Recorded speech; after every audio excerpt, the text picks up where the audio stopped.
Hello everyone, welcome to our channel. Today we will learn about Right to Freedom of Religion, Article 27-28. हमने right to freedom of religion का article 25 already discuss कर लिया था last video में। आज हम देखेंगे आर्टिकल 27 और 28 के बारे में। Right to freedom of religion मतलब धर्म की स्वतंत्रता।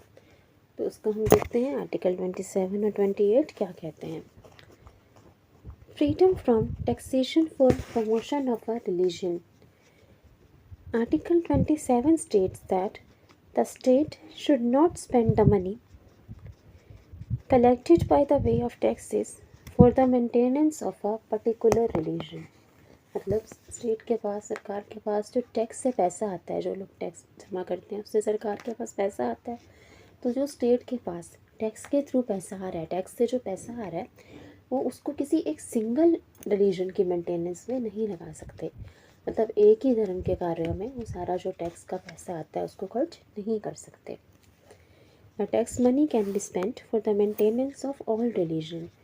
सभी धर्मों के कार्यों के लिए, सारे रिलीजन की मेंटेनेंस के लिए उस टैक्स मनी को खर्च किया जा सकता है, लेकिन वो सारा पैसा सिर्फ किसी एक रिलीजन के मेंटेनेंस के लिए, सिर्फ एक धर्म के कार्यों के लिए खर्च नहीं किया जा सकता। ये कहता है आर्टिकल 27।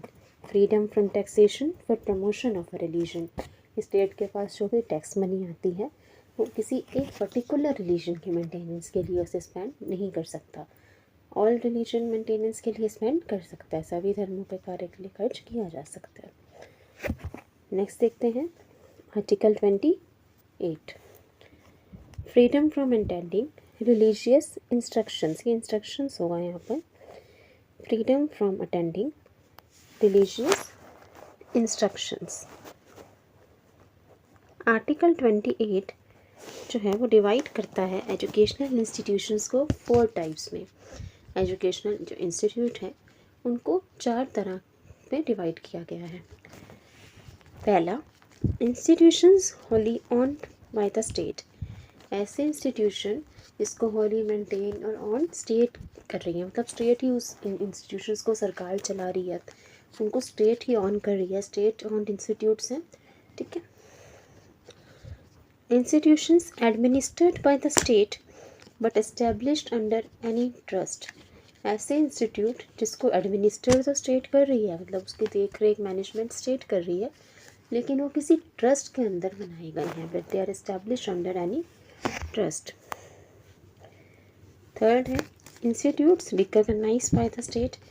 ऐसे इंस्टीट्यूट जिन्हें स्टेट ने रिकॉग्नाइज किया हुआ है, मतलब मान्यता दी हुई है जिनको स्टेट ने, ऐसे institute. Fourth is institutes that receive aid from the state. जिनको इंस्टीट्यूट जिन्हें स्टेट से कुछ एड मिलती है, कुछ फाइनेंशियल हेल्प मिलती है, वो इंस्टीट्यूट। तो 4 तरह के इंस्टीट्यूट हो गए। पहला, हॉली मेंटेन बाय द स्टेट, जिनको स्टेट ही मेंटेन कर रही है, स्टेट ही ऑन करता है। दूसरा, जिनको स्टेट एडमिनिस्टर कर रहा है लेकिन वो किसी ट्रस्ट के अंदर इस्टेब्लिश किए गए हैं। तीसरा, जिनको रिकॉग्नाइज किया हुआ है, स्टेट ने मान्यता दी हुई है। Fourth is institutes that receive aid from the state, जिनको स्टेट से कुछ हेल्प मिलती है, फाइनेंशियल हेल्प मिलती है, वो इंस्टीट्यूट। अब यहाँ पे रिलीजियस इंस्ट्रक्शंस देने का क्या प्रोसेस है, आर्टिकल 28 क्या कहता है इन 4 टाइप्स ऑफ इंस्टीट्यूट में, ये देखते हैं। पहला है institutes Holi maintain bye the state.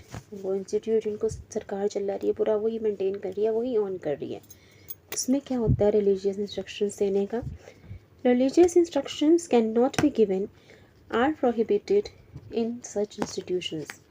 ऐसे इंस्टीट्यूशन जिन्हें स्टेट मेंटेन कर रहा है, जो स्टेट ऑन कर रहा है, वहाँ पे रिलीजियस इंस्ट्रक्शंस, धार्मिक निर्देश नहीं दिए जा सकते। प्रोहिबिटेड यानी निषेध है ऐसा रिलीजियस इंस्ट्रक्शंस वहाँ पर देना। जो institutes wholly maintain by state है वहाँ रिलीजियस इंस्ट्रक्शंस नहीं दी जा सकती। सेकेंड टाइप था institutes administered by the state but established under any trust. जिनको एडमिनिस्टर स्टेट कर रहा है, देख रेख कर रहा है, मैनेजमेंट कर रहा है, लेकिन किसी ट्रस्ट के अंदर उन्हें बनाया गया है। उन इंस्टीट्यूट्स में religious instructions can be given are allowed in such institutions. ऐसे इंस्टीट्यूशंस में रिलीजियस इंस्ट्रक्शंस दी जा सकती हैं जिनको स्टेट एडमिनिस्टर कर रहा है लेकिन किसी ट्रस्ट के अंडर बनाए गए हैं। Third is institutes recognise by the state, जिनको स्टेट के थ्रू रिकॉग्नाइज किया गया है, मान्यता प्रदान की गई है, उनके लिए religious instructions are given but with the consent of the person और with the guardians consent. Religious instruction धार्मिक निर्देश दे सकते हैं लेकिन उस पर्सन की कंसेंट से, जिसको आप ये रिलीजियस इंस्ट्रक्शन दे रहे हो, उस एजुकेशनल इंस्टीट्यूट में मतलब जो पढ़ रहा है जो बच्चा, उसकी मर्ज़ी से उसे रिलीजियस इंस्ट्रक्शंस दी जा सकती हैं।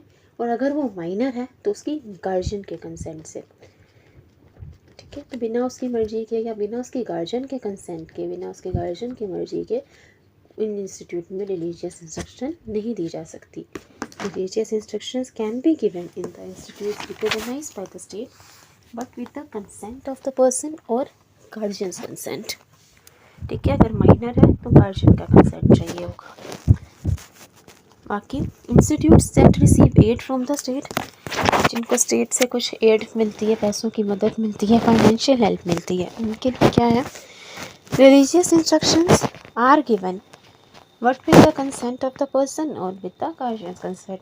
सेम है जो हमने लास्ट देखा कि रिलीजियस इंस्ट्रक्शन दी जा सकती हैं, धार्मिक निर्देश दिए जा सकते हैं, पर उस पर्सन की कंसेंट से, उसकी मंजूरी से या फिर गार्जियन की कंसेंट से। ठीक है, सो आर्टिकल 28 इंस्टीट्यूट्स को 4 टाइप्स में डिवाइड करता है। एजुकेशनल इंस्टीट्यूट को wholly maintain by state, administered by state but established under any trust, recognised by state and that receive aid from the state. जो इंस्टीट्यूट को स्टेट मेंटेन कर रहा है, होली मेंटेन कर रहा है, वहाँ रिलीजियस इंस्ट्रक्शंस अलाउड नहीं है। Administered by state but established under any trust, जिनको स्टेट एडमिनिस्टर कर रहा है, देख रेख कर रहा है, लेकिन किसी ट्रस्ट के अंदर उन्हें बनाया गया है, वहाँ पर रिलीजियस इंस्ट्रक्शंस दी जा सकती हैं। Institutions recognised by the state, जो रिकॉग्नाइज्ड है, सरकार द्वारा मान्यता प्राप्त है, वहाँ पर रिलीजियस इंस्ट्रक्शंस दे सकते हैं, पर उस पर्सन की कंसेंट से, उसकी मर्जी से या गार्जियन की कंसेंट से, अगर माइनर है। और जो institutes receive aid from the state, जिनको सरकार से कुछ मदद मिलती है, पैसों की फाइनेंशियल हेल्प मिलती है, वहाँ पे भी रिलीजियस इंस्ट्रक्शन दे सकते हैं, बट उस पर्सन की कंसेंट से या फिर गार्जियन कंसेंट से, माइनर के केस में। तो हमने आर्टिकल 27 और 28 देखा। आर्टिकल 27 कहता है स्टेट जो भी टैक्स कलेक्ट करता है तो उस मनी को वो किसी एक रिलीजन के मेंटेनेंस पे, किसी एक धर्म के कार्यों पे नहीं लगा सकता, सभी रिलीजन के मेंटेनेंस पे लगा सकते हैं। और आर्टिकल 28 रिलीजियस इंस्ट्रक्शंस की बात करता है, freedom from attending religious instructions, और इसके लिए ये इंस्टीट्यूट्स को 4 टाइप्स में डिवाइड कर देते हैं। सो आई होप आपको समझ आया होगा। आर्टिकल 27, 28 बहुत ईजी है, सिंपल छोटा सा कंसेप्ट है। I hope you like it. Thank you, thanks for watching. Please like, share and subscribe. See you soon. Thank you everyone.